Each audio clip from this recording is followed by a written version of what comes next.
ಶ್ರೀ ಚನ್ನಪ್ಪ ಸ್ವಾಮಿ ವಿದ್ಯಾಪೀಠ, ಶ್ರೀ ಚನ್ನಪ್ಪ ಸ್ವಾಮಿ ಜನಕಲ್ಯಾಣ ಸೇವಾ ಟ್ರಸ್ಟ್, ಹಿರೇಕಲ್ಮಠ, ಹೊನ್ನಾಳಿ, ಶ್ರೀ ಚನ್ನಪ್ಪ ಸ್ವಾಮಿ ಸೌಹಾರ್ದ ಸಹಕಾರಿ ಸಂಘ ನಿಯಮಿತ ಹೊನ್ನಾಳಿ ಇವರ ಸಹಯೋಗದೊಂದಿಗೆ ಆದಿಶಂಕರ ಈವೆಂಟ್ಸ್ ಕ್ರಿಯೇಷನ್ಸ್ ವತಿಯಿಂದ ಪ್ರಪ್ರಥಮ ಬಾರಿಗೆ ಹೊನ್ನಾಳಿಯಲ್ಲಿ ಹಲಸು ಹಾಗೂ ಆಹಾರ ಮೇಳ, ಬೃಹತ್ ವಸ್ತು ಪ್ರದರ್ಶನ ಮತ್ತು ಮಾರಾಟ ಮೇಳವು ದಿನಾಂಕ 29/7/2026ರಿಂದ 2/8/2026 ನಡೆಯುವುದು. ಸ್ಥಳ ಶ್ರೀ ಜಗದ್ಗುರು ಪಂಚಾಚಾರ್ಯ ಸಮುದಾಯ ಭವನ, ಹಿರೇಕಲ್ಮಠ, ಹೊನ್ನಾಳಿ. ಹೊನ್ನಾಳಿಯ ಹಿರೇಕಲ್ಮಠ ನಮ್ಮ ಕುಟುಂಬದ ಮಠವಾಗಿದೆ.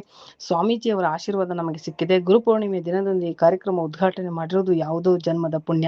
ಪಿಜ್ಜಾ, ಬರ್ಗರ್ ಬಿಡಿ, ಹಲಸು, ಮಾವು ತಿನ್ನಿ. ಇತ್ತೀಚಿನ ದಿನಗಳಲ್ಲಿ ಯುವತಿಯರಲ್ಲಿ ಹೆಚ್ಚು ಹೃದಯಾಘಾತಗಳು ಆಗುತ್ತಿವೆ. ಹೆಚ್ಚಾಗಿ ಜಂಕ್ ಫುಡ್ಗಳನ್ನು ತಿನ್ನುತ್ತಿದ್ದಾರೆ. ಅದರಿಂದ ಆರೋಗ್ಯ ಹಾಳಾಗುತ್ತದೆ.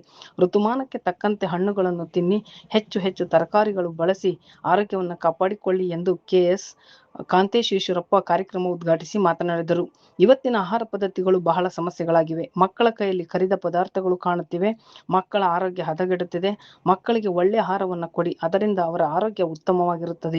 ಅದರಿಂದ ನಮ್ಮ ರೈತರಿಗೆ ಒಳ್ಳೆಯದಾಗುತ್ತದೆ. ರೈತರು ನಮಗೆ ಆಹಾರ ಒದಗಿಸುವವರು ಆಗಿದ್ದಾರೆ. ನಾವು ಉತ್ತಮ ಆಹಾರ ಸೇವಿಸಿದರೆ ಚೆನ್ನಾಗಿರಲು ಸಾಧ್ಯ. ರೈತ ಆಹಾರದ ಬೆಳೆಯನ್ನು ಬೆಳೆಯದೆ ಹೋದರೆ ಕೋಟಿಗಟ್ಟಲೆ ಹಣವಿದ್ದರೂ ವ್ಯರ್ಥ. ಆಹಾರವನ್ನು ಬೆಳೆಯುವ ರೈತನಿಗೆ ಉತ್ತೇಜನ ಸಿಗಬೇಕು ಎಂಬ ಉದ್ದೇಶದಿಂದ ಈ ಆಹಾರ ಮೇಳವನ್ನು ನಡೆಸಲಾಗುತ್ತದೆ. ರೈತರು ಚೆನ್ನಾಗಿದ್ದರೆ ನಾವು ಚೆನ್ನಾಗಿರುತ್ತೇವೆ. ಹಲಸಿನಲ್ಲಿ ವಿವಿಧ ರೀತಿಯ ಆಹಾರಗಳನ್ನು ಉತ್ಪಾದಿಸಬಹುದು. ಇಂತಹ ಕಾರ್ಯಕ್ರಮಗಳಿಗೆ ಉತ್ತೇಜನ ನೀಡುವುದರ ಮುಖಾಂತರ ನಮ್ಮ ರೈತರಿಗೆ ಒಳ್ಳೆಯದಾಗುತ್ತದೆ ಎಂದು ಶ್ರೀ ಶಟಸ್ಥಲ ಬ್ರಹ್ಮ ಒಡೆಯರ್ ಡಾಕ್ಟರ್ ಚನ್ನಮಲ್ಲಿಕಾರ್ಜುನ ಶಿವಾಚಾರ್ಯ ಮಹಾಸ್ವಾಮಿಗಳು ಆಶೀರ್ವಚನ ನೀಡಿದರು. ಎಲ್ಲ ಬಂಧು ಭಗಿನಿಯರೇ, ಇವತ್ತು ಗುರುಪೂರ್ಣಿಮೆ. ಹೊನ್ನಾಳಿ ಅಂತಿದ್ದಾಗೇನೆ ನಮ್ಮ ಇಡೀ ಕುಟುಂಬಕ್ಕೊಂದು ರೀತಿ ಈ ಒಂದು ಮಠ ನಮ್ಮ ಕುಟುಂಬದ ಒಂದು ಮಠ ಅನ್ನೋಂಥ ತೀರ್ಮಾನ ನಾವೆಲ್ಲರೂ ಕೂಡ ನಮ್ಮ ಮನೆಯಿಂದ ನಾವು ಮಾಡಿದ್ದೀವಿ. ಗುರುಪೂರ್ಣಿಮೆ ಈ ಸಂದರ್ಭದಲ್ಲಿ ಮೊದಲನೇದು ಸ್ವಾಮೀಜಿಗಳ ಆಶೀರ್ವಾದ ಸಿಕ್ಕಿದೆ. ಎರಡನೇದು, ಇವತ್ತು ಮಠದಲ್ಲಿ ಆಗ್ತಿರ್ತಕ್ಕಂಥ ಈ ಕಾರ್ಯಕ್ರಮದಲ್ಲಿ ನನ್ನ ಮೂಲಕ ಒಂದು ಉದ್ಘಾಟನೆ ಮಾಡಿಸಿರೋದು ನನ್ನ ಯಾವುದೋ ಜನ್ಮದ ಪುಣ್ಯ ಅಂತ ನಾನು ಈ ಒಂದು ಸಂದರ್ಭದಲ್ಲಿ ನಾನು ಹೇಳಿ ಬಯಸ್ತಾ ಇದ್ದೀನಿ. ಇತ್ತೀಚಿನ ಯುವತಿಯರಲ್ಲಿ ಏನಾಗ್ಬಿಟ್ಟಿದೆ ಅಂತಂದ್ರೆ, ಮೊದಲನೇದು ಪಿಜ್ಜಾ, ಬರ್ಗರ್ ಬಿಡಿ, ಹಲಸು ಮಾವನ್ನ ತಿನ್ನಿ. ಯಾಕೆಂದ್ರೆ ನಾವೆಲ್ಲರೂ ಕೂಡ ನೋಡ್ತಾ ಬರ್ತಾ ಇದೀವಿ. 7 ವರ್ಷ 8 ವರ್ಷದ ಮಗುಗೆ ಹಾರ್ಟ್ ಅಟ್ಯಾಕ್ ಆಗಿದೆ. 20 ವರ್ಷದ ಯುವಕ ಹಾರ್ಟ್ ಅಟ್ಯಾಕ್ ಅಲ್ಲಿ ತೀರೋದ್ರು, ಸತ್ತೋದ್ರು. ಏನು ಅಂತಂದ್ರೆ ಈ ಒಂದು ಜಂಕ್ ಫುಡ್ ಇಂದ ಮುಂಚೆ ಎಲ್ಲ ಇತ್ತು 100 ವರ್ಷ ಬದುಕ್ತಾ ಇದ್ರು ನಮ್ಮ ಪುರಾತನವಾದಂತ ಮನುಷ್ಯರು. 100 ವರ್ಷ 120 ವರ್ಷ, ಈಗ 60 ವರ್ಷ 65 ವರ್ಷನೇ ಜಾಸ್ತಿ ಆಗ್ಬಿಟ್ಟಿದೆ. ಆದ್ರೆ ಇತ್ತೀಚಿನ ದಿನಗಳಲ್ಲಿ 40-45 ವರ್ಷನೇ ಅದು ಜಾಸ್ತಿ ಆಗಂತ ಪ್ರಮೇಯ ಯಾಕೆ ಬರ್ತಾ ಇದೆ ಅಂತಂದ್ರೆ, ಇದೇ ಪಿಜ್ಜಾ, ಇದೇ ಬರ್ಗರ್ ಇಂದ ನಮ್ಮೆಲ್ಲರ ಜೀವನದ ಒಂದು ಘಟ್ಟ ಕಡಿಮೆ ಆಗ್ತಿರೋ ನಾವೆಲ್ಲರೂ ಕೂಡ ನೋಡ್ತಾ ಬರ್ತೀವಿ. ನಮ್ಮ ಮಕ್ಕಳಿಗೆ ಹಲಸು ತಿನ್ನು, ಮಾವು ತಿನ್ನು, ತರಕಾರಿ ತಿನ್ನು ಅಂತಿದ್ದಾಗೇನೆ ಪೋಷಕರಿಗೂ ಮತ್ತೆ ತಂದೆ ತಾಯಿಗೂ ಮತ್ತೆ ಮಕ್ಕಳಿಗೂ ಜಗಳ. ನೀನ್ ಯಾಕೆ ಯಾವಾಗ ಅದನ್ನೇ ತಿನ್ನಕ್ಕೆ ಹೇಳ್ತೀಯ, ನಮಗೇನು ಬೇರೆ ಇಷ್ಟ, ಬೇಕರಿ ಐಟಮ್ ಅದನ್ನೇ ಕೊಡ್ಸಲ್ಲ. ಆದ್ರೆ ಇದನ್ನ ಪೋಷಕರು ಕೂಡ ಅವ್ರಿಗೆ ಮಾರ್ಗದರ್ಶನ ಮಾಡಬೇಕು, ಮತ್ತೆ ಸಮಾಜದಲ್ಲಿ ಪ್ರಮುಖರು ಕೂಡ ಮಾರ್ಗದರ್ಶನ ಮಾಡಬೇಕು. ಈ ರೀತಿಯಾದಂತ ಮೇಳಗಳು ಆಯೋಜನೆ ಆದಂತ ಸಂದರ್ಭದಲ್ಲಿ ಅವರು ಕೂಡ ಬರ್ತಾರೆ. ಬಂದಂತ ಸಂದರ್ಭದಲ್ಲಿ ಈ ಹಲಸಿನ ಇರ್ಬೋದು, ಮಾವಿರ್ಬೋದು, ನಮ್ಮ ಸೀಸನಲ್ ಫುಡ್ ಅಂತ ಹೇಳ್ತೀವಿ ನಾವು. ಮಾವಿನ ಹಣ್ಣು ನಾವು ಯಾವತ್ತೂ ಕೂಡ ವರ್ಷಾನುಗಟ್ಟಲೆ ಸಿಗಲ್ಲ. ಹಲಸಿನ ಹಣ್ಣು ನಮಗೆ ವರ್ಷಾನುಗಟ್ಟಲೆ ಸಿಗಲ್ಲ. ಈ ಒಂದು ಸಂದರ್ಭದಲ್ಲಿ ಶುಗರ್ ಇರಲಿ, BP ಇರಲಿ, ನಮ್ ಡಾಕ್ಟರ್ ಹೇಳ್ತಿರ್ತಾರೆ ನಮ್ಮ ಭಾವ, ಅಲ್ಸ ನಿಮ್ಮ ಶುಗರ್ ಆಯ್ತೋ, BP ಐತೋ, ಸೀಸನಲ್ ಫುಡ್ ಏನಿದೆ ಬಂದಾಗ ತಿನ್ಬಿಡು. ಆದ್ರೆ ಆಮೇಲೆ ಏನಾಗತ್ತೆ ನೋಡೋಣ. ಆದ್ರೆ ಬರೋಂಥ ದಿನಗಳಲ್ಲಿ ನೀವು ಒಂದು ತಿಂಗಳು ಬಿಟ್ರೆ ಮಾವಿನ ಹಣ್ಣು ಸಿಗತ್ತಾ? ಇನ್ನೊಂದು ತಿಂಗಳು ಬಿಟ್ಟರೆ ಹಲ್ಲು ಸಿಗತ್ತಾ? ಸಿಗಲ್ಲ. ಆದ್ರೆ ನೀವು ಅದೇ ಪಿಜ್ಜಾ, ಬರ್ಗರ್ ವರ್ಷ ಪೂರ್ತಿ ಸಿಗತ್ತೆ, ಬೆಳಿಗ್ಗೆನೂ ಸಿಗತ್ತೆ. ಒಂದು ಬೆಲ್ ಮಾಡ್ತಿದ್ರೆ ತಗೊಂಬಂದು ಬಿಸಾಕ್ ಹೋಗ್ತಾರೆ. ನಾಯಿ ಬಿಸ್ಕೆಟ್ ತರ ಯಾವಾಗ್ಲೂ ಕೂಡ ಸಿಕ್ತಿರುತ್ತೆ. ಆದ್ರೆ ಅದನ್ನ ಕಡಿಮೆ ಮಾಡಿ ನಮ್ಮ ಸ್ವದೇಶಿ ನಾವು ಉತ್ಪನ್ನಗಳಿಂದ ಮಾಡಲ್ಪಟ್ಟಿರ್ತಕ್ಕಂಥ ಆಹಾರ ತಿಂದಂತ ಸಂದರ್ಭದಲ್ಲಿ ನಮಗೆ ಆರೋಗ್ಯನೂ ಕೂಡ ಚೆನ್ನಾಗಿರುತ್ತೆ. ದಷ್ಟಪುಷ್ಟವಾಗಿರ್ತಕ್ಕಂಥ ಮುದ್ದೆ ತಿನ್ನೋಣ, ರಾಗಿ ತಿನ್ನೋಣ, ಜೋಳ ತಿನ್ನೋಣ. ಇದ್ರ ಜೊತೆಗೆ ಈ ರೀತಿಯಾದಂಥ ಮೇಳ ಇವ್ರಿಗೆ ಉತ್ತೇಜನ ಕೊಡ್ತಾ ಇನ್ನು ಮೇಲ್ಗಡೆ ಮೊದಲನೇ ಮಾಡಿಯಲ್ಲಿ ಕೂಡ ಅನೇಕ ವಸ್ತುಗಳನ್ನು ಇಟ್ಟಿದ್ದಾರೆ ಅಂತ ಹೇಳಿದರು. ಅದೆಲ್ಲದಕ್ಕೂ ಕೂಡ ನಾವು ಉತ್ತೇಜನ ಕೊಡೋಣ. ನಮ್ಮ ಸಂಸ್ಕೃತಿ, ನಮ್ಮ ಆಹಾರ ಬೆಳೆಸಂತ ಕೆಲಸ ಯಾರು ಮಾಡಬೇಕು ಅಂದ್ರೆ ಅದು ನಮ್ಮಿಂದ ಆಗಲಿ. ಹೊನ್ನಾಳಿಯಿಂದ ಇವತ್ತು ಮಠದಿಂದ ವಿಶೇಷವಾದಂಥ ಕಾರ್ಯಕ್ರಮ ಆಗಿದೆ. ಅದಕ್ಕೆ ಇಡೀ ಹೊನ್ನಾಳಿಯ ಸರ್ವಜನರು ಕೂಡ ಬಂದು 5 ದಿನ ಮೇಳದಲ್ಲಿ ಪ್ರತಿಯೊಂದು ಮನೆಯಿಂದಲೂ ಕೂಡ ಬಂದು ಹೋಗ್ಬೇಕು. ಅವ್ರಿಗೆ ಬಂದಂಥ ಸಂದರ್ಭದಲ್ಲಿ ಏನೇನು ತಗೊಂಡು ಹೋಗ್ಬೋದು ಆ ಮಠಕ್ಕೆ. ಆಮೇಲೆ ಆ ಒಂದು ಬರುವಂತ ವರ್ಷನೂ ಕೂಡ ಮಾಡೋ ರೀತಿಯಲ್ಲಿ ಹೊನ್ನಾಳಿಯ ಸಾರ್ವಜನಿಕರು ಸಹಕಾರ ಕೊಡಬೇಕು ಅಂತ ಹೇಳ್ತಾ ನನ್ನ ಮಾತನ್ನು ಮುಗಿಸಿ ಎಲ್ಲರೂ ಕೂಡ ನಮಸ್ಕಾರ. ಪ್ರಾತಸ್ಮರಣೀಯರಾದ ಆರಾಧ್ಯ ಗುರುಗಳಾದ ಪರಮ ಪೂಜ್ಯ ಶತಸ್ಥಲ ಬ್ರಹ್ಮ ಒಡೆಯರು ಚಂದ್ರಶೇಖರ ಶಿವಾಚಾರ್ಯ ಮಹಾಸ್ವಾಮಿಗಳವರ ಪವಿತ್ರ ಪಾದಂಗಳನ್ನು ಮನೋಮಂದಿರದಲ್ಲಿ ಧ್ಯಾನಿಸಿ ನಮಸ್ಕರಿಸುತ್ತಾ, ಗುರುಪೌರ್ಣಿಮೆಯ ಈ ಶುಭ ಪರ್ವದಲ್ಲಿ ಸರ್ವರಿಗೆ ಶುಭಾಶಯಗಳನ್ನು ಹಾರೈಸುತ್ತಾ, ಗುರುಪೌರ್ಣಿಮೆಯ ಶುಭ ದಿನದಲ್ಲೇ ಮೊನ್ನೆ ತಾನೇ ಫೆಬ್ರವರಿ 28, 29, ಮಾರ್ಚ್ 1, 2 4 ದಿನಗಳಂದು ರಾಜ್ಯ ಮಟ್ಟದ ಕೃಷಿ ಮೇಳ ನಡೆಯಿತು.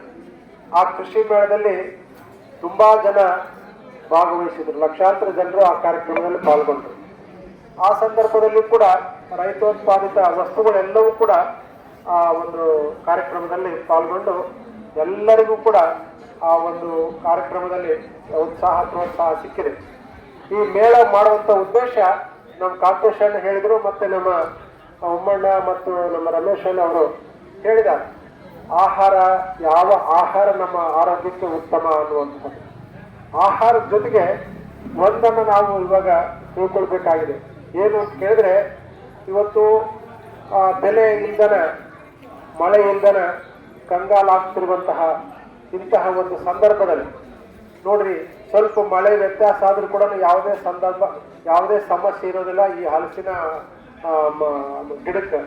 ಹಾಗೆ ಮಾವಿನ ಗಿಡಕ್ಕಾಗಿರ್ಬೋದು, ತೆಂಗಿನ ಗಿಡ ಆಗಿರ್ಬೋದು, ಎಲ್ಲ ಗಿಡಗಳು ಪಕ್ಕದಲ್ಲಿ ಇದಾವೆ. ಆ ಎಲ್ಲ ಗಿಡಗಳು ಒಂದ್ ಸ್ವಲ್ಪ ಮಳೆನೆ ಕಡಿಮೆ ಆದ್ರೂ ಕೂಡ ಅವು ಸುಧಾರಿಸ್ಕೊಳ್ತವೆ. ಆದ್ರೆ ಉದ್ದೇಶ ಏನು ಅಂತ ಕೇಳಿದ್ರೆ, ಈ ಮಾತುಗಳನ್ನು ಹೇಳುವಂತ ಉದ್ದೇಶ ಏನಂತ ಕೇಳಿದ್ರೆ, ಮನೆಗೆ ಒಂದಿಷ್ಟು ತೆಂಗಿನ ಗಿಡ ಹಾಕೊಳ್ಳೋಣ, ಮನೆಗೆ ಒಂದಿಷ್ಟು ಹಲಸಿನ ಗಿಡ ಹಾಕೊಳ್ಳೋಣ, ಮನೆಗೆ ಒಂದಿಷ್ಟು ಮಾವಿನ ಸಸಿಯನ್ನು ಹಾಕೊಳ್ಳೋಣ. ಇವುಗಳನ್ನ ನೆಡೋದ್ರಿಂದ ನಮ್ಮ ಆರ್ಥಿಕ ಮಟ್ಟವನ್ನು ಸುಧಾರಿಸ್ಕೊಳ್ಳುವಂತ ವ್ಯವಸ್ಥೆ. ನೋಡ್ರಿ, ವರ್ಷಸಿಗಳು ತಂದಿರ್ತಕ್ಕಂಥ ರೈತರಿಗೆ ಒಂದು ಪ್ರೋತ್ಸಾಹ ಸಿಗಬೇಕು. ಏನೋ ಒಂದು ಒಳ್ಳೇದಾಗ್ಲಿ. ಇವಾಗ ಬರಗಾಲ ಅಂತ ಎಲ್ಲರೂ ಕೂಗ್ತಾ ಇದ್ದಾರೆ, ಮಳೆ ಇಲ್ಲ ಅಂತಕೊಂಡು ಎಲ್ಲರೂ ಪರಿತಪಿಸ್ತಾ ಇದ್ದಾರೆ. ಇಂತಹ ಸಂದರ್ಭದಲ್ಲಿ ನಮ್ಮ ರೈತರಿಗೆ ಒಂದು ಉತ್ತೇಜನ ಸಿಗಬೇಕು. ಹಾಗೆ ಬೆಳೆದಂಥ ಎಲ್ಲ ಹಲಸಿನ ಬೆಳೆ ನೋಡ್ರಿ, ಇವತ್ತು ಹಲಸು ಅನ್ನುವಂತಹದ್ದು ನಿಮ್ಗೆಲ್ಲರಿಗೂ ಗೊತ್ತಿದೆ, ಒಳ್ಳೆ ವಿಟಮಿನ್ ಅಂತ ಹೇಳಿ. ಮತ್ತೆ ಅದೇನು ಪಿಜ್ಜಾ ಬರ್ಗರ್ ಅದು ತಿಂದ್ರೆ ಏನಾಗ್ತದೆ ಅನ್ನೋದ್ರ ಬಗ್ಗೆ ನಮ್ಮ ಕಾಂತೇಶಣ್ಣ ಹೇಳಿದ. ಇವರಂತೂ ಬಹಳ ಉದ್ದೇಶ. ಯಾಕಂತ ಕೇಳಿದ್ರೆ, ಇವತ್ತಿನ ಆಹಾರ ಪದ್ಧತಿಗಳು ಬಹಳ ಸಮಸ್ಯೆ ಆಗ್ಬಿಟ್ಟದ. ನಮ್ಮ ಮಕ್ಕಳ ಕೈಯಾಗ ಬರೇ ಏನು ಕುರ್ಕುರ್ ಕೊಡ್ತಾ ಇದೀವಿ. ಆ ಕುರಿ ಎಲ್ಲಿ ಬೇಯಿಸಿತ್ತು, ಯಾವಾಗ ಬೇಯಿಸಿದ್ರು, ಎಲ್ಲಿ ಎಂತ ಎಣ್ಣೆ ಬೇಯಿಸ್ಯಾರೋ, ಅದು ಎಂತ ಪದಾರ್ಥ ಮಾಡ್ಯಾರೋ, ಹೆಂಗ ಅದನ್ನು ಬೆಳೆಸಿರ್ತಾರೋ ಅದು ನಾವು ಯಾರು ನೋಡಿರೋದಿಲ್ಲ. ಒಟ್ಟು ಕವರ್ನ ತುಂಬಿ ಕಳಿಸಿರ್ತಾರೆ, ಆ ಮಕ್ಕಳಿಗೆ ತಿನ್ಸಕ್ ಕೊಡ್ತೀವಿ. ಆ ಮಕ್ಕಳ ಆರೋಗ್ಯ ಎಷ್ಟರ ಮಟ್ಟಿಗೆ ಸುಧಾರಣೆ ಆಗ್ತದೆ. ಆದ್ರಿಂದ ಒಳ್ಳೆಯ ಆಹಾರವನ್ನು ನಮ್ಮ ಮಕ್ಕಳಿಗೆ ಕೊಡ್ರಿ. ಅದರಿಂದ ಆರೋಗ್ಯನೂ ಕೂಡ ಚೆನ್ನಾಗಿ ಆಗ್ತದೆ. ಅದರಿಂದ ನಮ್ಮ ರೈತರಿಗೂ ಒಳ್ಳೇದಾಗತ್ತೆ. ಈ ಎಲ್ಲ ಉದ್ದೇಶ ಏನಂದ್ರೆ ರೈತರಿಗೆ ಒಳ್ಳೇದಾಗಬೇಕು ಫಸ್ಟ್. ಯಾಕಂದ್ರೆ ಅವನೇ ನಮಗೆ ಆಹಾರ ಕೊಡೋದು. ಎಲ್ಲರಿಗೂ ಉಣಬಡಿಸುವಂತ ಕೆಲಸ ರೈತ ಮಾಡ್ತಾ ಇರೋದು. ರೈತ ಚೆನ್ನಾಗಿದ್ರೆ ನಾವು ಚೆನ್ನಾಗಿರ್ಲಿಕ್ಕೆ ಸಾಧ್ಯ. ನಾವು ಕೋಟಿಗಟ್ಟಲೆ ಸಂಪಾದನೆ ಮಾಡ್ತಿರ್ಬೋದು, ಆದ್ರೆ ಆಹಾರ ಬೆಳೆದೇ ಹೋದ್ರೆ ಕೋಟಿಗಟ್ಟಲೆ ಹಣ ನಮ್ಮನ್ನೇನು ಮಾಡೋಕ್ಕಾಗೋದಿಲ್ಲ. ಆದ್ರಿಂದ ಆಹಾರವನ್ನು ಬೆಳೆಯುವಂತ ರೈತನಿಗೆ ಉತ್ತೇಜನ ಸಿಗಬೇಕು ಅನ್ನುವಂಥ ಉದ್ದೇಶದಿಂದ ಈ ಆಹಾರ ಮೇಳದ ಕಲ್ಪನೆ ಇಲ್ಲಿ ಮಾಡಲಾಗಿದೆ. ಇಂತಹ ಸಂದರ್ಭದಲ್ಲಿ ಈ ಹಲಸಿನ ಮೇಳ, ಹಲಸಿನಲ್ಲಿ ಏನೇನು ತಯಾರಾಗ್ತಾವ ಅನ್ನುವಂಥದ್ದು ಮೇಲೆ ನೋಡ್ತೀರಿ. ಹಲಸಿನಿಂದಲೇ ಜಿಲೇಬಿ ತಯಾರಾಕತ್ತೆ, ಹಲಸಿನಿಂದಲೇ ಸಂಡಿಗೆ ತಯಾರಾಕತ್ತೆ, ಹಲಸಿನಿಂದಲೇ ಹಪ್ಪಳ ತಯಾರಾಕತ್ತೆ, ಹಲಸಿನಿಂದಲೇ ಇನ್ನೂ ಅನೇಕ ರೀತಿಯ ಉಪ್ಪಿನಕಾಯಿ ತಯಾರಾಕತ್ತೆ. ಇಷ್ಟೆಲ್ಲ ವ್ಯವಸ್ಥೆಗಳು ಹಲಸಿನಿಂದ ಆಕತ್ತಂದ್ರೆ ನಮ್ಮ ಮನೆಗೆ ಅವು ಮಾಡ್ಕೊಂಡು ನಮ್ಮ ಮಕ್ಕಳಿಗೆ ತಿನ್ಸೋಣ, ನಾವು ತಿನ್ನೋಣ. ಆ ರೀತಿ ಆಗಿರುವಂಥ ಮನಸ್ಸನ್ನ ನೀವೆಲ್ಲರೂ ಮಾಡಿದ್ರೆ ಒಳ್ಳೆಯ ಇಲ್ಲಿ ಮಾಡಿರ್ತಕ್ಕಂಥ ಏನು ಇವೆಂಟ್ ಮಾಡಿ ನಮ್ಮ ವೀರೇಶ ತಂಡ, ಪ್ರಮೋದ ವೀರೇಶ ಅವ್ರು ಬಂದು ಇಲ್ಲಿ ಈಗ ಒಂದು ಕಾರ್ಯಕ್ರಮವನ್ನು ಮಾಡಿಕೊಟ್ಟಾರ. ನೋಡ್ರಿ, ಇವತ್ತು ಒಳ್ಳೆಯ ಒಂದು ಉತ್ಸಾಹದಿಂದ ಹೇಳಿದ. ನಾನು ಕಾರ್ತಿಕ್ ಮಾಸ ನವೆಂಬರ್ದಾಗ ಮತ್ತೆ ಬೇಳೆಕಾಳ ಮೇಳ ಮಾಡ್ತೀನಿ ಅಂತ ಹೇಳೋಣ. ನೋಡ್ರಿ, ಒಟ್ಟು ಬೇಳೆಕಾಳು ಆಗಿರ್ಬೋದು, ಆಹಾರ ಆಗಿರ್ಬೋದು, ಹಣ್ಣಾಗಿರ್ಬೋದು, ಹೂವಾಗಿರ್ಬೋದು, ಕಾಯಿ ಆಗಿರ್ಬೋದು, ಇಂಥ ಆಹಾರ ಮೇಳಗಳನ್ನು ಮಾಡೋದಂಥ ಉದ್ದೇಶ ಏನಂತ ಹೇಳಿದ್ರೆ, ನಮ್ಮ ಇಂತಹ ಒಂದು ಕಾರ್ಯಕ್ರಮಗಳಿಂದ ಉತ್ತೇಜಿತರಾಗಬೇಕು. ನಾವೆಲ್ಲರೂ ಇಂತಹ ಬೆಳೆಯನ್ನು ಬೆಳಿಬೇಕು. ಇಂತಹ ಬೆಳೆಯನ್ನು ಬೆಳೆಯೋದ್ರಿಂದ ನಮ್ಮ ರೈತರಿಗೆ ಅನುಕೂಲ ಆಗತ್ತೆ, ನಮಗೆ ಅನುಕೂಲ ಆಗತ್ತೆ. ಇಂತಹ ಕಾರ್ಯಕ್ರಮಗಳನ್ನು ಮಾಡೋದ್ರಿಂದ ಮತ್ತು ಮಾರ್ಕೆಟಿಂಗ್ ಆಗತ್ತೆ. ನೋಡ್ರಿ, ಎಷ್ಟು ಜನ ಬಂದು ಆ ಒಂದು ಹಲಸನ್ನು ಖರೀದಿ ಮಾಡ್ತಾರೆ. ತಿಂಡಿಗೆ ಎಲ್ಲರೂ ಖರೀದಿ ಮಾಡಿಕೊಂಡು ಒಬ್ಬೊಬ್ಬರು ಒಂದೊಂದು ಹಲಸಿನ ಹಣ್ಣನ್ನು ತಗೊಂಡು ಹೋಗ್ತಾರೆ. ಮುಂದೆ ಇಂತಹ ಮೇಳಗಳು ನಿರಂತರವಾಗಿ ಶ್ರೀಮಠದಲ್ಲಿ ನಡೆಯಲಿ. ಈ ಭಾಗದ ಜನರಿಗೆ ಒಳ್ಳೊಳ್ಳೆಯ ಕಾರ್ಯಕ್ರಮಗಳನ್ನು ನೋಡುವಂಥ ಅವಕಾಶ ಸಿಗಲಿ. ಹಾಗೆ ಇಲ್ಲಿ ಎಲ್ಲ ಸ್ಟಾಲ್ಗಳು ಹಾಕಿದ್ದಾರೆ. ಆ ವಸ್ತುಗಳನ್ನು ಖರೀದಿ ಮಾಡಿದ್ರೆ ಇನ್ನು ಮತ್ತೆ ಹೆಚ್ಚೆಚ್ಚು ಸ್ಟಾಲ್ನವ್ರು ಬರ್ತಾರೆ. ಒಳ್ಳೊಳ್ಳೆ ಮಳಿಗೆಗಳನ್ನು ಅವ್ರಿಗೆ ಮಾಡಿಕೊಟ್ಟಾಗ ಮೊನ್ನೆ ಕೃಷಿ ಮೇಳದಲ್ಲಿ ಭಾಳ ಜನ ಬಂದಿದ್ರು.